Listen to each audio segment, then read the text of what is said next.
Alright guys, so tomorrow's going to be our test. It's going to be over systems like we've been doing the whole year so far, except this time it'll be matrices and word problems that we're focused on. So matrices are pretty much just a simple way of solving a system of equations. Now the word problems are a little more difficult because you've got to be able to take a word problem and write out your system of equations.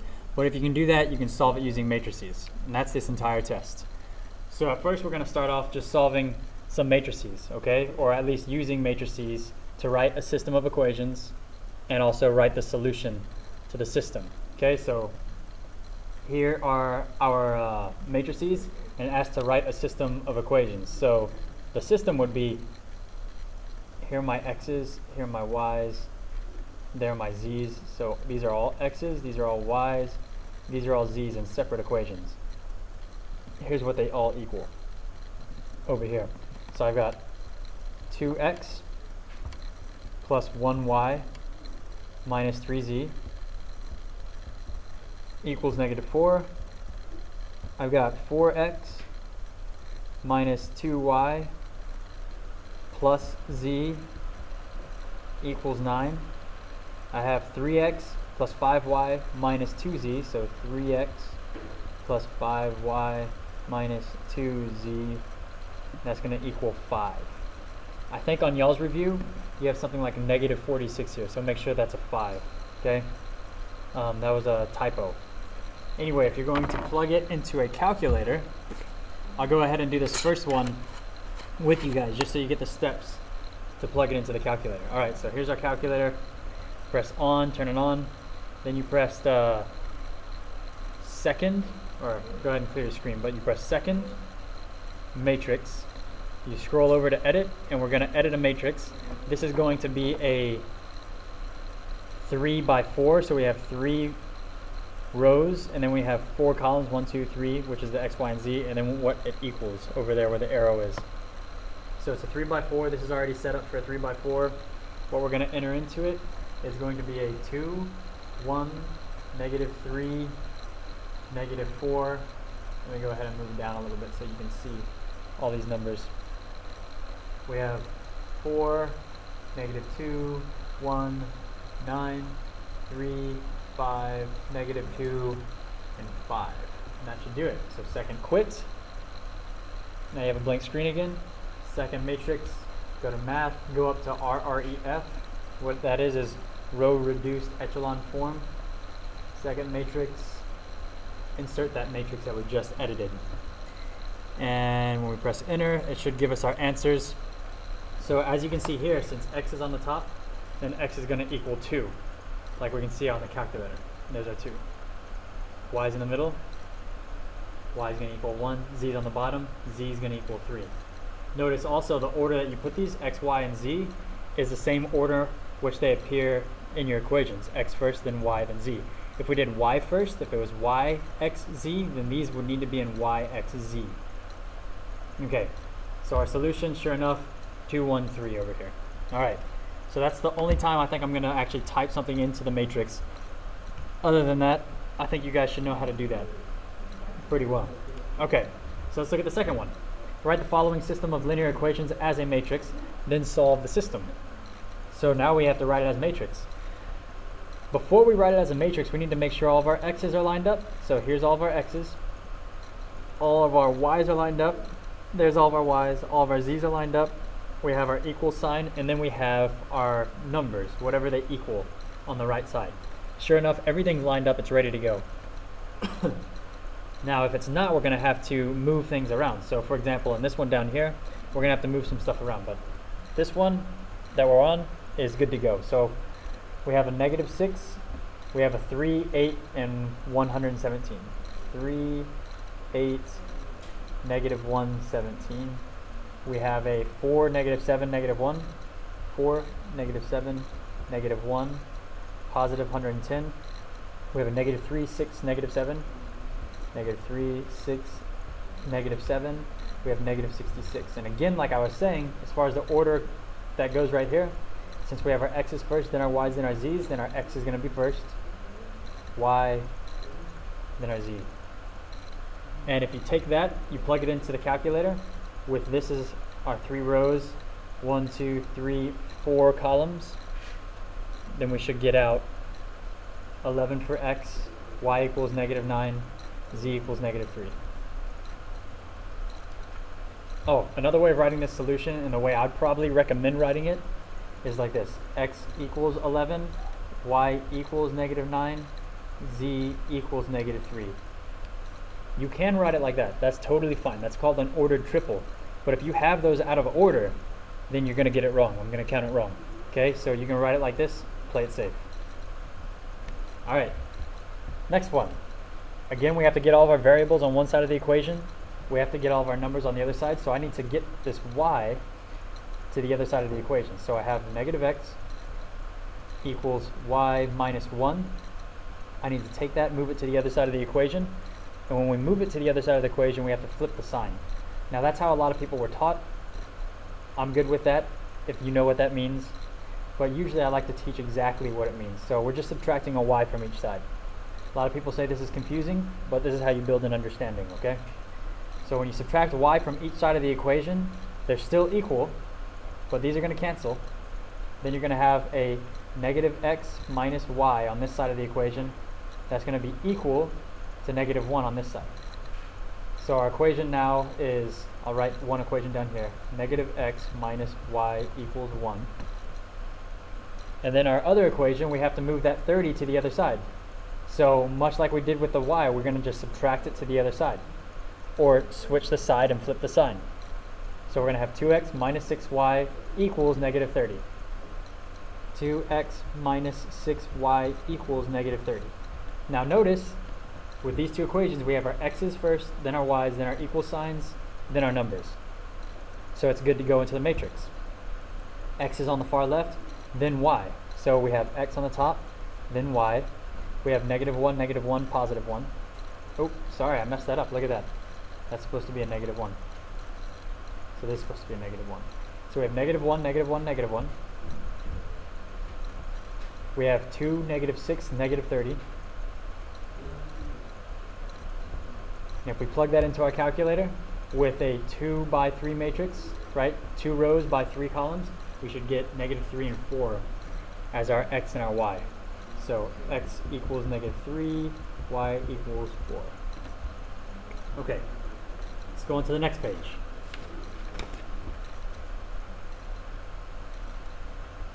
All right, so Matt and Ming are selling fruit for a school fundraiser. Customers can buy small boxes of oranges and large boxes of oranges. Matt sold 3 small boxes, and 14 large boxes for a total of $203. Ming sold 11 small boxes and 11 large boxes for a total of $220. Find the cost of 1 small box of oranges and 1 large box of oranges. So here's our variables. We're trying to find, so we don't know it, right? We're trying to find the cost of 1 small box of oranges and the cost of 1 large box of oranges. So variable S is what? Well, that represents small box of oranges. It actually represents the cost of a small box of oranges. Variable L represents the cost of the large box of oranges. If we're going to set up our equations, here's the answer. But look, where they got that from was 3S, is right here, 3 small boxes, and then 14 large boxes. That's how much Matt sold that for. Okay, that's how many he sold, and he sold them for $203. The next one, Ming sold 11 small boxes and 11 large boxes. 11 small, 11 large, and they were sold for $220. Okay, if we enter these equations into our matrices, and that matrix would look like this: 3, 14, 11, 11, 203, 220. If we entered that into our calculator, we'd find out how much S costs and how much L costs. All right, so let's look at 5. Now this one is pretty simple, actually. It says, Anna's work shows that a CD costs So this is Anna, and she thinks a CD costs $9, a DVD costs $10. Then it says, justify whether Anna's solution is reasonable or not. So we're just making a case. We're pretty much trying to say, yes, Anna is reasonable because, or Anna is not reasonable because. The way I would solve this is I would say, okay, Anna says that the cost of a CD is $9, so if I plug 9 into C right here, and the cost of a DVD is $10, and I plug 10 in right there, well, I'd have 9 times 5, which is 45, plus 10 times 4, which is 40, equals 85. So that's a little bit off, but it's not too unreasonable, I don't think. Do it again with this one. C is 9, so we got 27. Then we got minus 2 times 10, so minus 20. 27 minus 20 equals 7. Now 7's only 3 off from 10. So you might say that's not reasonable. The difference between $80 and $85 is a big difference. So that's fine. Go ahead and write not reasonable.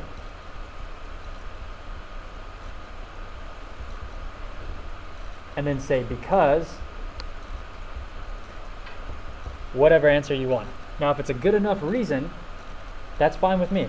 I'll mark it correct. Just like somebody who says it is reasonable, you can write reasonable. Or you can write is reasonable. Whatever you want. Is reasonable, then write because. So in other words, if you think it's not reasonable, tell me why. If you think it is reasonable, tell me why. Both responses could be right. You could say not reasonable, and it could be right if your reason's good enough. You can say it is reasonable, and it could be right if your reason's good enough. Okay? So ultimately, you can say, well, 85 is, only $5 away from 80, which is pretty reasonable, and $10 is only $3 from 7, and that's pretty close as well.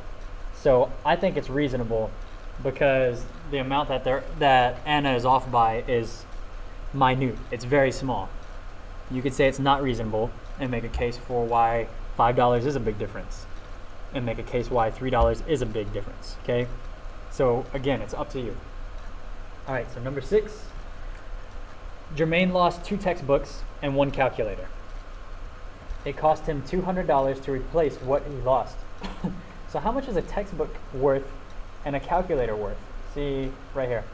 What is the cost in dollars of 1 textbook? But when you look at this, it just says if 2 textbooks and 1 calculator, that's what he lost. It cost him $200. So how much is that worth? So we have 2 textbooks and then 1 calculator equals $200. If you lost 2 textbooks and a calculator, it's going to cost you $200. That's how much they're worth. If you lost 3 textbooks and 2 calculators, it's going to cost him $340. So 3 textbooks plus 2 calculators equals 340. Now if we plug that into our matrices, all right, with 2, 1, 200, 3, 2, 340, it's a 2 by 3. We should find that textbooks equal 60. All right, let's go ahead and look at number 7. The perimeter of a rectangular garden is 36 feet. So if I was to define perimeter, I would say perimeter is the distance around an object. So we're talking about a rectangular garden. So let's call this length, and let's call this width. All right. So how many lengths and widths does it take to get around this rectangular garden? Well, here's 1 length, 1 width. Here's the second length and the second width. So it takes 2 lengths and 2 widths to go around the garden. So I have 2 lengths plus 2 widths equals the distance around the garden. Well, what is that distance? The perimeter is 36 feet. There's one equation. Then it says the length of the garden. The length of the garden is, right? The length of the garden is, and it says 6 less than twice the width. So I'm going to subtract 6 from something. What am I subtracting it from? Well, I'm subtracting it from twice the width. So 2 widths. 2 times the width minus 6. So if it's 6 less than 2 times the width, there's 2 times the width minus 6 equals the length. There's my 2 equations. If I'm going to plug these into matrices and solve, I need to move this w to the other side. Okay, because we need to have all of our variables on one side of the equal sign and then what they actually equal on the other side. So we're going to have L minus 2W equals negative 6. Notice I just moved that across the equal sign and switched the sign, or I subtracted 2W from each side, and I'm left with L minus 2W equals negative 6. Okay, either way, either one of those ways will work. Okay, those are the two equations that I can plug into my matrices. Okay, last one on this page. Dennis mowed his next door neighbor's lawn for a handful of dimes and nickels. So how many dimes and nickels does he have? We have no idea. We don't know how many dimes he has. We don't know how many nickels he has. But we do know he has 80 coins in all. Alright? So however many dimes we have, plus however many nickels we have, both of them combined equals 80 coins. So we do know that. Now how much are those coins worth in value? Well, all of them added together is $6.60. And then if we're talking value, we need to add on the value of a dime and a value of a nickel. Okay, so for every dime, we need to multiply it by its value. 10 cents for every dime, plus 5 cents, 0.05. Remember that 0.05, okay? It's half of a dime. 0.05 for every nickel. Those are our two equations. So into our matrix, we put 1, 180, 0.1, 0.05, 6.60. And that should find out the number of dimes and nickels. So 52 dimes, 28 nickels should be the answer. And maybe I'm getting some of these wrong. I kind of doubt it, but it's possible. If I am, you can check me, because those should be the right answers that are highlighted on here. Okay, so the difference of any number and 13 equals 36. Now, the way I think this was meant to be is right here. The difference of any number, so say any number is x and 13, so we're subtracting those two because it's a difference. It equals 36. I think that's what we were shooting for on that one. 9 times the difference between, so 9 times what? Well, we're multiplying 9 times the difference between x and 13. X minus 13. That's going to be equal, or is, 36. What's this one? G. A number less than 13, so if we start with 13, we subtract a number less than 13 is 36. So is there 13 minus x over here? Yep. Some number is 13 more than y. So some number, we don't know what it is, but we do know that it is 13 more than y. You can write 13 plus y, or you can write y plus 13. Now I like y plus 13 because it is 13 more than whatever y is. That's why I like writing it like that. 13 combined with x, well, if we're combining two things, we're just adding them together. 13 combined with x is 36. Oops, so let's see if we have an x equals y plus 13, x equals y plus 13, so there's A. Then let's see if we have a 13 plus x. There's an x plus 13 equals 36. That's B. 13 plus x or x plus 13 doesn't really matter. Whichever order you do it, you're going to get the same answer. Just like 2 plus 3 is 5, and 5 plus 2 is, and 3 plus 2 is 5. 2 plus 3 is 5, 5, oh my gosh. Messed up again. 2 plus 3 is 5, 3 plus 2 is 5. Either way you add those together, it's still going to be 5. Alright, last few. I'm going to go ahead and do 11 first, then I'll go back to 10. So the volume of Jessica's phone, which is rectangular prism, is 4.5 cubic inches. So when we're talking volume, we multiply 3 things together to get volume. We multiply the length times the width times the height equals whatever the volume is, 4.5 cubic inches. If you wanted to write that, that's fine. If that confuses you right now, then I wouldn't worry about it, okay? So we're just worried about setting up equations right. The length is, so length is 3 inches longer than the width. Well, whatever the width is, it's 3 inches longer. That's pretty much how you write that.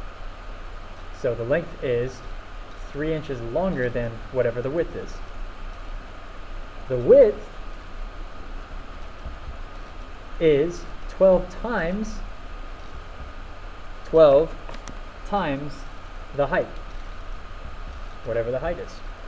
Those are our 3 equations. Now you can't enter these into a matrix because they're being multiplied, so we just want to see if you can write those equations right now. Now let's go back to 10. In an experiment involving cats, a zoologist needs to keep each cat under a strict diet. Each animal is to receive, among other things, they're supposed to receive 70 grams of protein, 39 grams of fat. So that's the totals that they need to receive. And if they're totals, we know we can set everything equal to those. So let's go ahead and put 70 grams of protein on the top for our total, and 39 grams of fat on the bottom. 39 grams, okay? The laboratory technician is able to purchase 2 food mixes of the following compositions. Mix A has 15% protein and 8% fat. Mix B has 35% protein and 22% fat. So our variables are the amounts that we don't know of how much we're using, mix A and mix B. We don't know how much mix A and mix B we're using. That's what we're going to solve for. See how many grams of each mix should be used. So those are our variables, okay? Now, speaking about protein, mix A has 15% protein in it, right? 15A. Plus, how much does mix B have in it?